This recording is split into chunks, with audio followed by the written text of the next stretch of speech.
Good evening, family. It's Jaquie Rogers here with Mama2MAMA. Really excited about today being the second installment of our Talk2MAMA workshop series, where we're focusing on special education and your rights in acquiring them for your children in K through 12 education. Yesterday, I had the opportunity to briefly go over IDEA, which is the legislation that governs special education funding and services that are supposed to be provided by public education institutions. I also discussed some steps that you could take prior to seeking out education services that lean more towards seeing what types of interventions are already being employed by the school districts to make sure that your students are achieving in the classroom. And so, as promised, today I'll be going over the 13 conditions that are covered by IDEA. This is a high-level overview. I'll be giving brief descriptions of each one, and I'll be going more in depth around some of the conditions I use that might need more explanation, or some things that might be kind of ambiguous. And so, other than that, that's what we'll be talking about today. If you find that you need more information or are interested in learning more about any of the conditions or any of the specific disabilities that fall under those classifications, please feel free. Click the Talk to Mama tab at the top of the mama2mama.net website. That's MAMA, the number 2, MAMA.net. At the top of the website, there is a Talk to Mama tab. Go on and click that, drop your name, your email address, and whatever questions you have, and I'll be sure to communicate promptly with any answers that I can provide. I also want to give the disclaimer that I am not a lawyer and I am not a doctor, and so I advise you to not take the advice or the resources that I'm giving here today as legal or medical advice. What I'm here to do is to put the resources out there and then connect you, because I know some lawyers and I know some doctors, and I'd be more than happy to connect you with the resources that I do have. And so if that is something that you'd be interested in, please feel free to hit me up and let me know. Let's get into it. I'm not going to hold you as long as I did yesterday. So the Individuals with Disabilities Education Act, IDEA, requires that schools provide special education and related services to eligible students. But not every child with learning or attention issues qualifies. And so to be covered, a child's school performance must be adversely affected by one of the 13 conditions that I'll go over today. So the first, and we learned this term yesterday, is SLD, a specific learning disability. And so the umbrella term SLD covers a specific group of learning issues. And the conditions in this group affect the child's ability to read, write, listen, speak, reason, or do math. So some of the issues that could fall in this group, and these are some that I'll give you just brief snapshots of, are dyslexia. And so dyslexia is a lifelong condition that makes it difficult for people to read. It's the most common learning issue, although it's not really clear what percentage of kids have it. And so remember how I said a lot of times we might be overrepresented in certain SLD or condition categories. However, there are tons of opportunities for misdiagnosis to occur. And so it's something to pay attention to, especially with dyslexia being one of the conditions where those who are adversely affected by it is still pretty unclear. And so some experts believe the number is between 5 and 10% of kids or people. Others say as many as 17% of people show signs of reading issues. And so the reason for the wide range is that many experts may find dyslexia in different ways. And so it's mainly a problem with reading accurately and fluently. And so kids with dyslexia may have some trouble answering questions about something they've read, but when it's read to them, they may have no difficulty at all. And so it can create difficulty with other it can create difficulty with other skills also. So these can include reading comprehension. So being able to summarize or give information or feedback on what you've read, spelling, writing, and math. And so people sometimes believe that dyslexia is a visual issue. They think of it as kids reversing letters or writing backwards, but dyslexia is not a problem with vision or with seeing letters in the wrong direction. It's important to know that while dyslexia impacts learning, it's not a problem of intelligence. Kids with this issue are just as smart as their peers. And many people who struggle with dyslexia have gone on to have very successful career, and that includes a long list of actors, entrepreneurs, elected officials. And so it's also important to know, however, that if your child has dyslexia, it's not something that they'll outgrow. But there are supports, different teaching approaches, and different strategies to help your child overcome their challenges. So the next condition is called dysgraphia. This is a condition that causes trouble with written expression. And so the term comes from the Greek word dys, which means impaired, and graphia, which means making letter forms by hand. And so dysgraphia is a brain-based issue. It's not the result of a child being lazy. And for many children with dysgraphia, just holding a pencil and organizing letters on a line is difficult.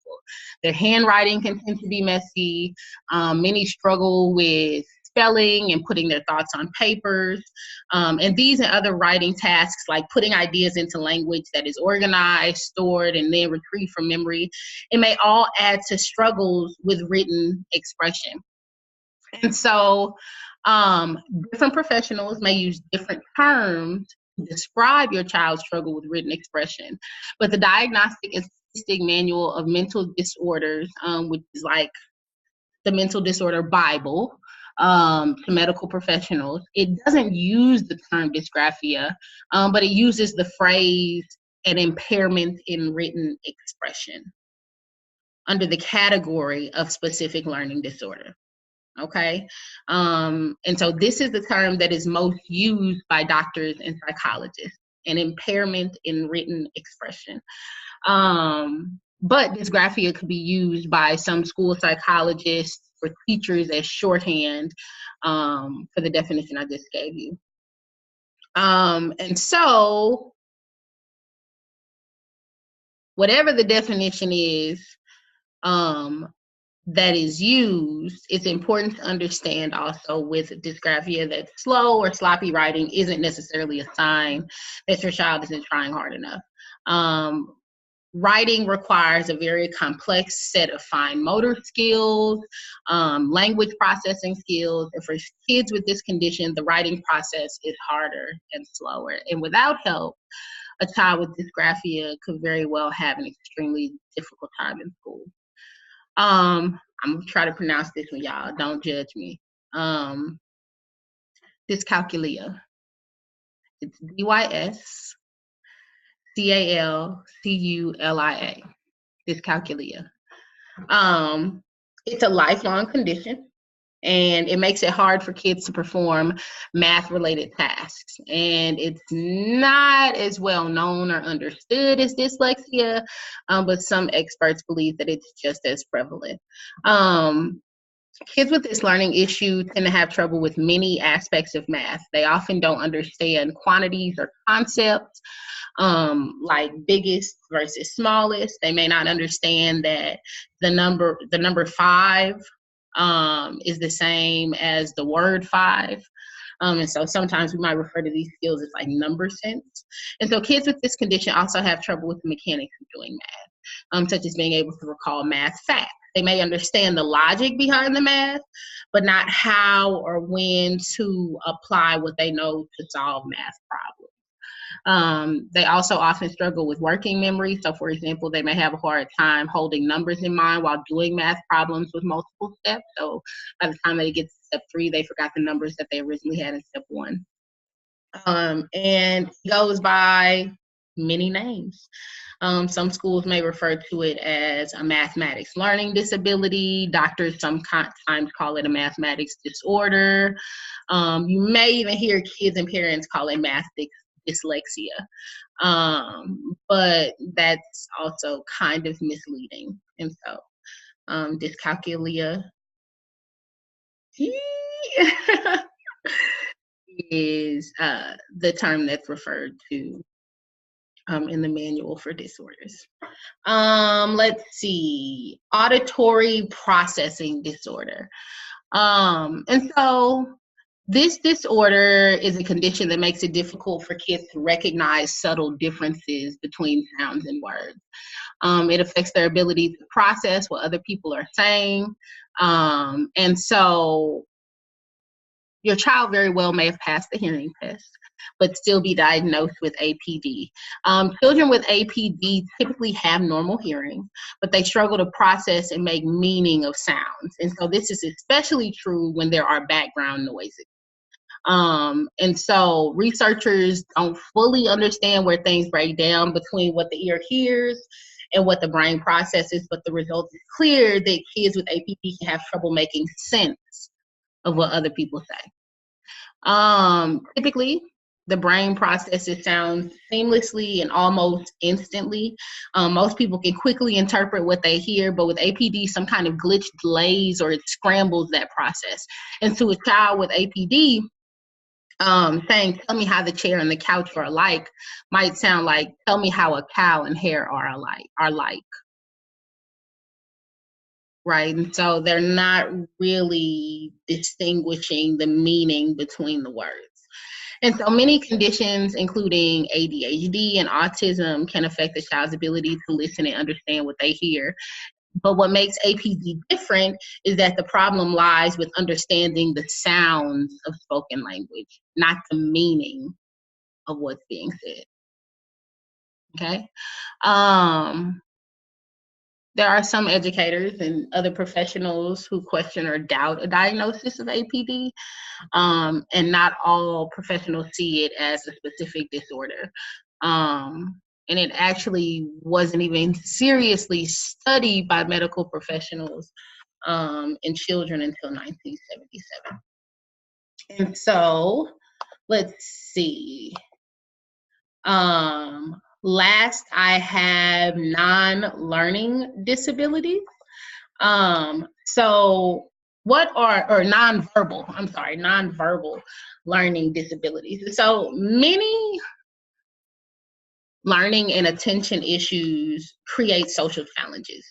But these are the main symptoms of nonverbal learning disabilities, which I will from here on out refer to as NVLD, because that's a lot of words to be saying. NVLD affects a child's social skills, but not their speech or their writing skills. So children with NVLD tend to talk a lot, but they don't always share in a socially appropriate way, or they may not relay the most important information. They often miss social cues, so making and keeping friends can be a big challenge. There can also be misunderstandings with teachers, parents, and other adults.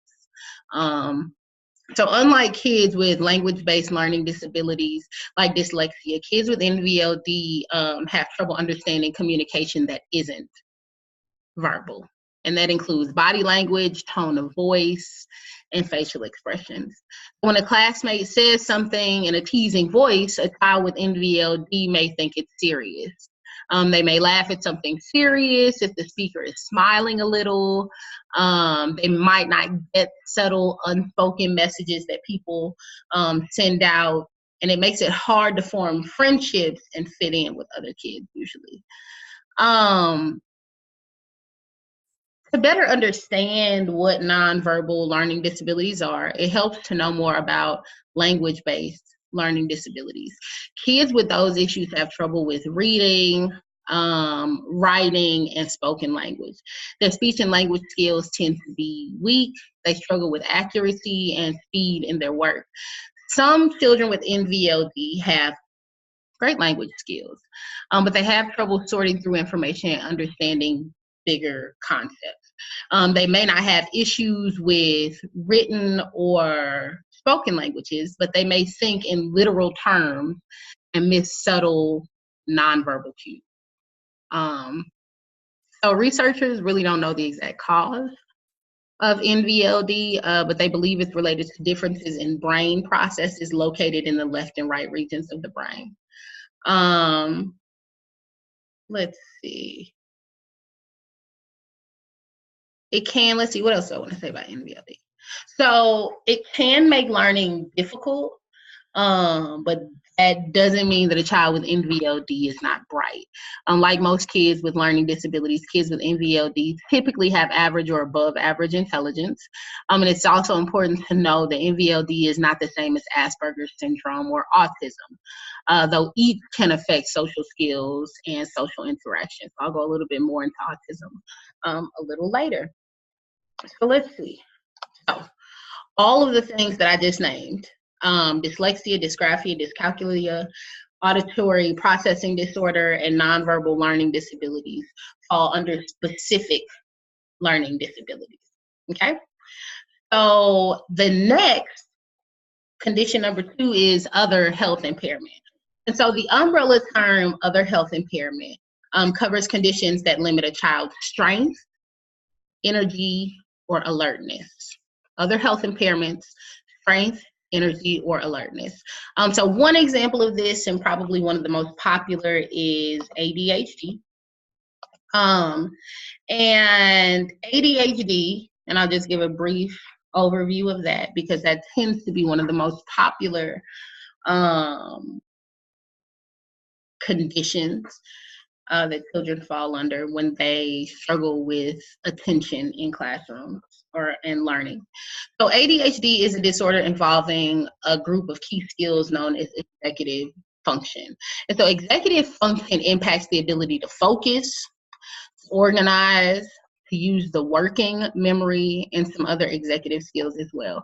And ADHD is caused by differences in the development of brain anatomy and wiring. It often runs in families, and everyone has symptoms of ADHD at one time or another. But to be diagnosed with ADHD, kids must have far more difficulty with these problems than their peers. Kids with ADHD also have challenges in more than one area. So, for example, at school, at home, and in friendships. Estimates of how many children in the United States have ADHD range from 5% to 11%. And for a long time, people thought ADHD was something only kids, boys in particular, had. But research has shown that ADHD symptoms can persist into adulthood in some people, and that women and girls have it as often as men and boys. Kids with ADHD struggle with key areas of executive function that are responsible for focus, impulse control, and other skills.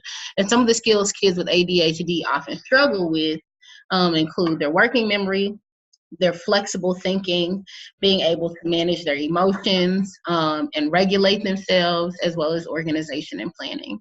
And so most kids don't totally outgrow ADHD, although some symptoms can lessen or disappear as they get older. Even so, there are treatments for ADHD that can help reduce symptoms, and there are also supports at schools that can make learning easier. And to answer a pretty prevalent question about whether or not it's mandatory that your child be on medication if they've been diagnosed with ADD or ADHD, the answer is absolutely not. It cannot be required that your child take medication if they've been diagnosed with ADHD. Let us see here. So the autism spectrum disorder, so also known as ASD. So ASD is a developmental disability, and it covers a wide range of symptoms and skills, but it mainly affects a child's social and communication skills, and it can also impact their behavior. So just a little bit about the autism spectrum disorder. Autism is a neurodevelopmental disorder that affects how kids process certain types of information. And so many people with autism have difficulty with social interaction and communication. And it's uncommon for kids with autism to have an obsessive, it's not uncommon for kids with autism to have an obsessive interest in certain topics or items. You may also see kids engaging in repetitive behaviors, routines, and movements. Which some people call stimming. And kids with autism often have sensory processing issues. So for many years, autism was considered an umbrella diagnostic that covered several different conditions. These included Asperger's syndrome, pervasive developmental disorder, also known as PDD-NOS, Rett syndrome, childhood disintegrative disorder, also known as CDD or Heller syndrome, and autistic disorder. And although the conditions had some overlapping of signs and symptoms, they were separate diagnoses. So this changed in the latest edition of the Diagnostic and Statistical Manual of Mental Disorders, which was published in May of 2013. And this manual gives, like I said earlier, professionals the criteria they need to make a diagnosis. And so the fifth installment of this manual, also known as DSM-5, said that conditions like Asperger's, PDD, NOS, and CDD are no longer listed as specific conditions. All of them are now subgroups under the diagnosis autism spectrum disorder.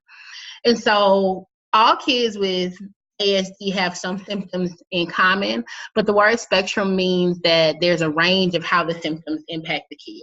So that impact is described by a support level of 1, 2, or 3, with 3 indicating that a high level of support will be needed. And so it's important to know that many advocates in the autism community embrace the idea of neurodiversity. And it's a concept that says brain-based conditions like ADHD and autism aren't abnormal. They're simply variations of the human brain. And so the neurodiversity movement emphasizes fighting stigma and promoting inclusion instead of simply focusing on curing people whose brains just work differently. So I thought that was a pretty cool fact to know. Emotional disturbance. So children, and we talked about that yesterday, children covered under the term emotional disturbance can have a number of mental disorders. These disorders could include anxiety disorders, schizophrenia, bipolar disorder, obsessive compulsive disorder, depression. And so that's one where if you want more information about the ones that are specifically covered under IDEA, I'd be more than happy to forward that to you, but the list is pretty lengthy. Number 5, we're on number 5, speech or language impairment. So the umbrella term speech or language impairment, similar to emotional disturbance, also covers a number of communication problems. Those can include stuttering, impaired articulation, language impairment, or voice impairment. So something actually wrong with the anatomy of the vocal cords, or something to do with speech. So broad umbrella, I can send you information if you want it. Visual impairment, including blindness, that's number 6. So a child who has vision problems is considered to have a visual impairment. And so this condition includes both partial sight and blindness. And if eyewear can correct a vision problem, then it does not qualify. Okay. Deafness, number 7. So children with a diagnosis of deafness have a severe hearing impairment, and they aren't able to process language through hearing. Hearing impairment is number 8. The term hearing impairment refers to a hearing loss not covered by the definition of deafness. This type of loss can change or fluctuate over time. And no, being hard of hearing is not the same thing as having an auditory processing disorder. So we went over auditory processing disorder earlier, and it's important to know that a hearing impairment is not the same thing. And I can tell you really quickly,